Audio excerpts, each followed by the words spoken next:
Futures trading involves risk and is not suitable for all investors. Content provided in this segment is meant for educational purposes and is not a solicitation to buy or sell commodities. Hello, everybody. Welcome back to another episode of Tech Talk. I'm Cody. He is Andy. It is the 8th of April, about 2:45 Eastern Time, 1:45 Central Time. And to like do the math there, carry the one. I had to look. I knew I was going to mess that yeah. up, and I try not to every time. Minus 1 times 3. I'm doing well. How are you? I'm doing well. Doing well. But before we get going, we need to give kudos to you because this past week, you passed a pretty big milestone in your life. I'll let you explain a little bit of it to the viewers, but you are now a CMT, a charted market technician. There are only 2,500 in the world. Yes, except it's chartered market technician, but it's close. Charted market technician. Chartered. So yeah, no, it's if you go to cmtassociation.org, it's like getting like a CFP type designation where it's all about charts and risk management, specifically surrounding charts and different charting techniques, et cetera. And it's just like a big global network of people that chart pretty like rigorous exams that you have to take. How long did it take? About 3 years. It's hard. You've told Paige and I quite a bit about this throughout the years, and it's exciting to see you come out the other side of it and pass everything. But I don't know how many doctors and lawyers there are in the world, but 2,500 on this whole globe. You are. I think you'd be like a great doctor, by the way. I feel like your bedside manner would just be like phenomenal. Just like Dr. Cody. I'd watch that show, Dr. Cody, Medicine Man. But I want to throw that out there because I think it's important that the people know what you've been working on for so long. Tell the 3 years, masses. now you got it. It's very cool. No, thank you. Yeah. If you want to learn more about charts, cmtassociation.org. Really neat program, and it's a really neat network of people. So at any rate, this one didn't come at request, but it's been in the news, and I've had several people ask me about this one. Not just like in the company or like outside, like people within like the trading community. I've had like my neighbors have asked me like at school pickup. So this is the S&P 500.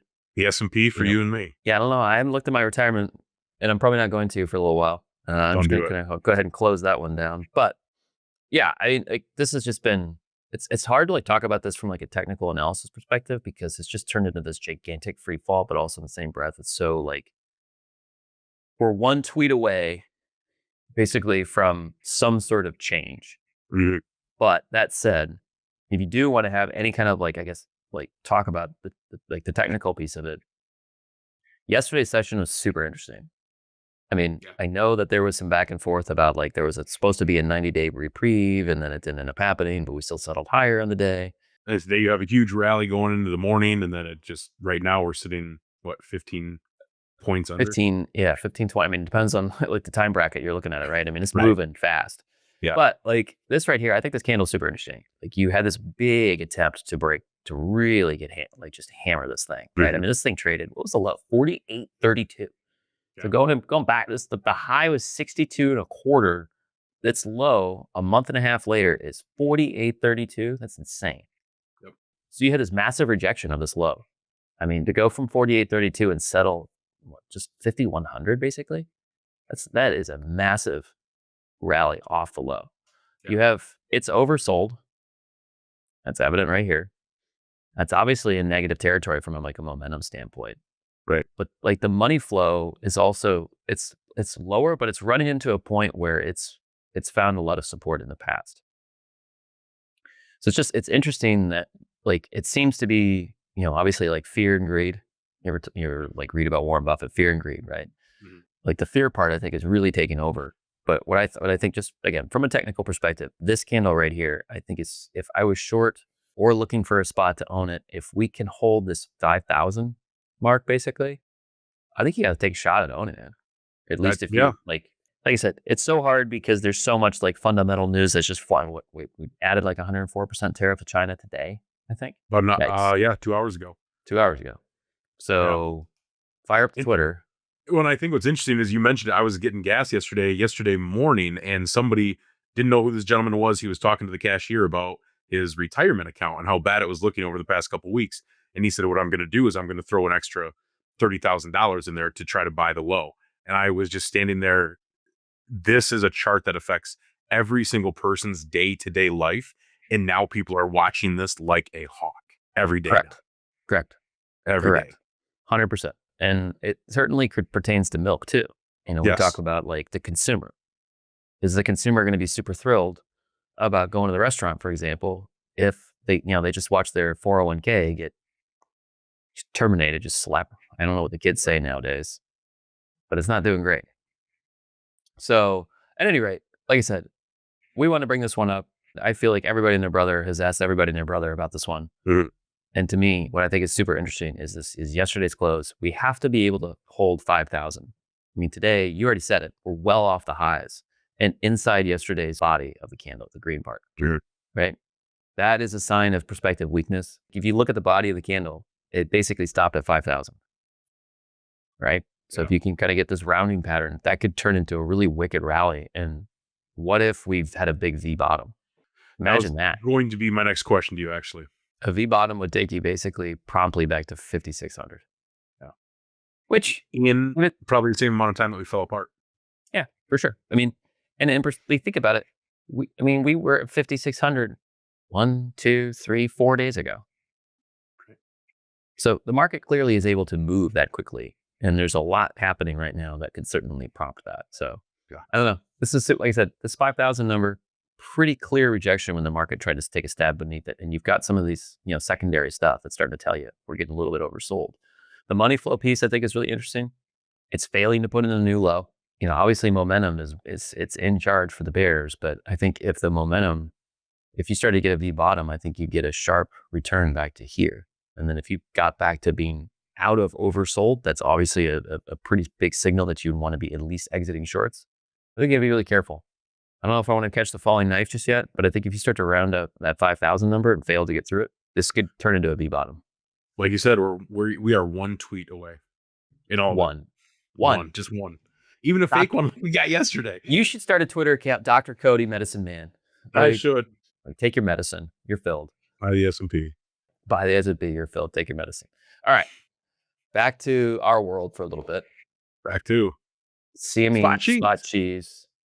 And not to say the SPO or the S&P isn't in our world, right? I mean, we already talked about the consumer and chatter and all that stuff, but this is getting closer to the sun, so to speak, in our orbit. I think I just coined a new corporate term, getting closer to the sun or something. We'll work. You become a CMT, and you're just the smartest man. We'll work on it. I don't know about that. We'll work on it. So I drew, before we jumped on, I drew this guy. I added this line right here. Okay. This green one. So this is the block barrel average. Pretty soon, we'll only be looking at the block, by the way. Coming up. A couple of months. That's coming up. So meantime, we'll look at the spot average. We've got this big gap right here. And it ends at 177.5. Let me see if I can get you a circle.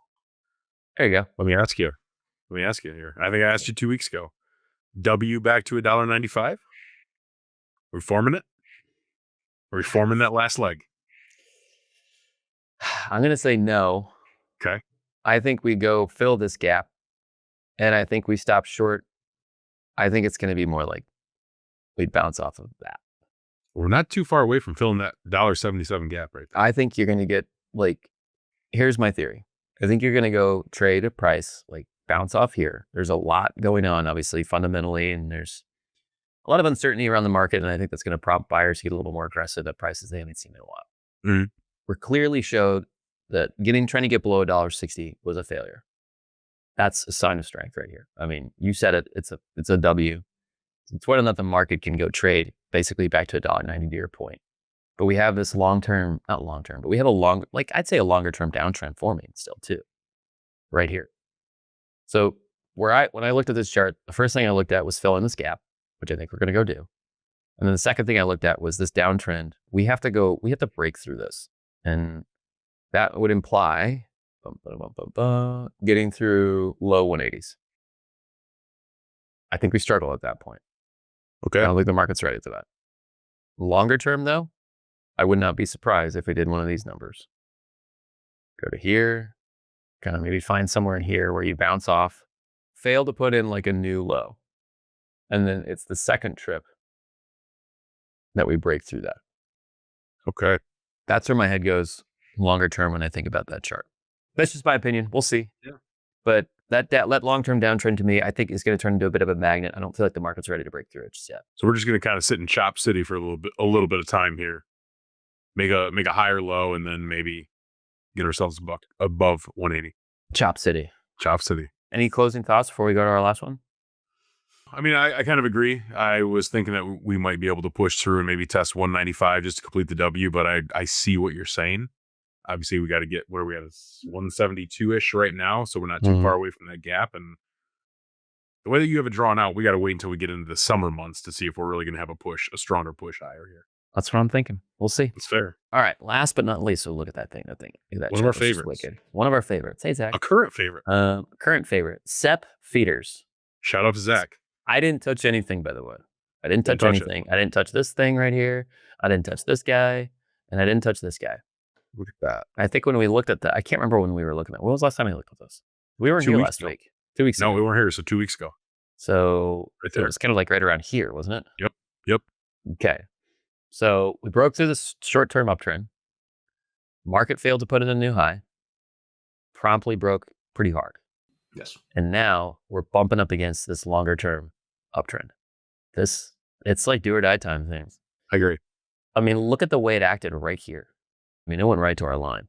But this And again, yesterday's close, it went right to our line. And like, here it is again, bumping up against this long-term uptrend. Yeah. If this thing breaks, now what's interesting is that you've got a lot of secondary indicators that are telling you you should be looking for a break here. The momentum is finally negative. It seems to be like holding negative too. Got overbought, came back down, still has room to go. And the money flow is pretty clearly trending lower. Along with the RSI. All our signs are weakness. And now you actually have a close. Let's just really dial this in. Hang on. So that's yesterday. So technically yesterday, we did not close through this. Bam. Didn't close through it. But today we did. Today we did. So now becomes a big question. If you are short, do you look at exiting those positions around 265, where we had a lot of support where you first started drawing that line? So great question. I think the first thing is, do you open lower tomorrow?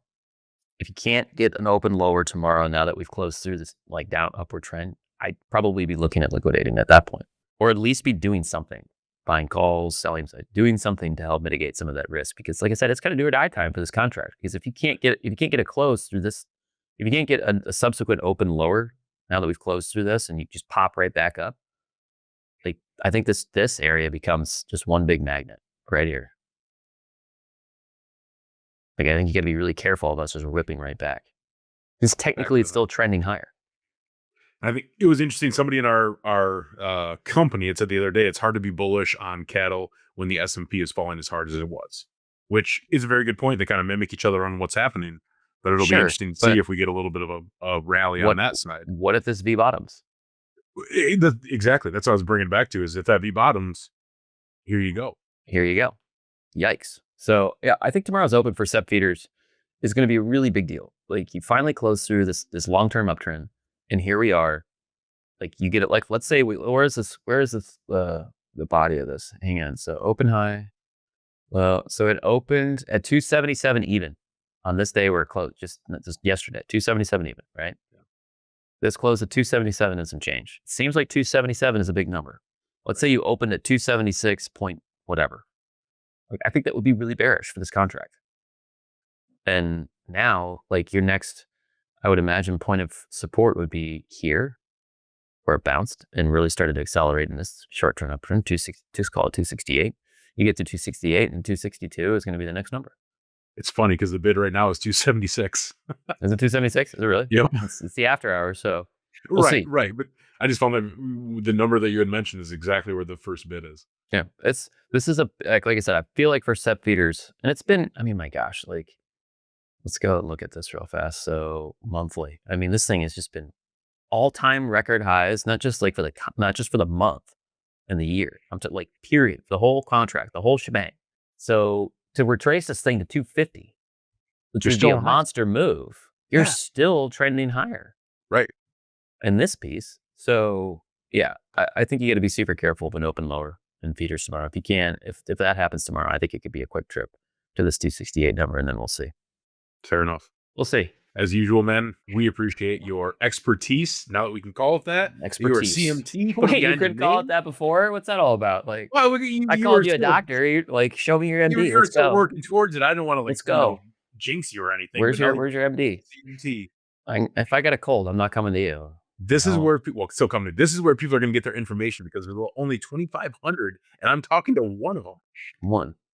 Man, There you go. How many people that's are in the awesome. world? Should we find out? How many people are in the whole world? 8.062 billion people worldwide. It's a lot of people, and you're one of 2,500. That's so many people. 8 billion people. Think about that. 8 billion. I don't know. And We'll see. You're the one charting it all. Imagine if every person gave you $1. You'd be a billionaire. How about that? All right, everybody. Well, we appreciate you tuning in. Thank you for watching. Please subscribe if you have not. Give us a thumbs up. Tell your friends and family. Tell your coworkers. Tell your doctors. Give us a watch. Also have them follow along. Andy and I will be back with you next week looking at more charts. We did not have anyone call in or email about any charts. If anyone would like to see some, please let us know. Shoot us an email. Give us a phone call. Send a carrier pigeon. We'll take any kind of communication we can get. We'll look at them. So until next week, have a great rest of this week and even better weekend. We'll see you next Tuesday. Maybe we can get like Paige's cat to start like accepting a request too. Like she just somehow just has like a little carrier or something like that. That's fair. There's a little mailbox in her back. That'd be cool.